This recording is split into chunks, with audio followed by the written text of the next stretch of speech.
night along the Gaines, 1889. The spring wind moves softly through the cottonwoods along the Gaines River, carrying the smell of wet earth and sheep wool. From the hills above Las Vegas, the town lights flickered like small stars against the dark valley. Tomas Ortega pulled his coat tighter as he walked the narrow path beside the Esquia. Water rushed steadily through the ditch, the same water his father and grandfather had used to irrigate their fields of corn and beans. In the quiet night, he could hear the distant whistle of a train on the tracks beyond town. The railroad had changed things since the iron line of the Atchison, Topeka, and Santa Fe. Railway arrived. Strangers had followed savagers with maps, lawyers with documents, and ranchers carrying rolls of barbed wire. A lantern flickered near the old adobe barn ahead. 3 men waited there, their horses tied to a wooden post. Tomas, one of them, said quietly as he approached. "You came?" I said I would. Tomas replied. One of the older men, Don Rafaels from San Miguel, unfolded a piece of paper and tapped it with a rough finger. "They say this land belongs to the Maxwell Land Grant Company now," he said.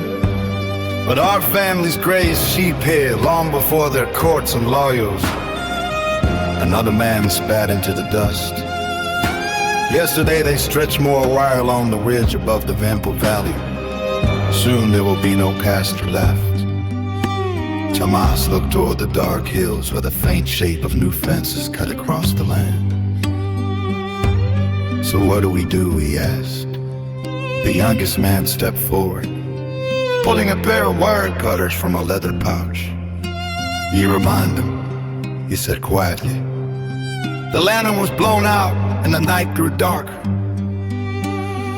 One by one, the men mounted their horses and rode slowly toward the ridge. The wind coming down from the Sangre de Cristo Mountains carried the smell of pine and distant snow. When they reached the fence line, the wire glinted faintly in the moonlight. Tomas slid from his horse and gripped the cutters.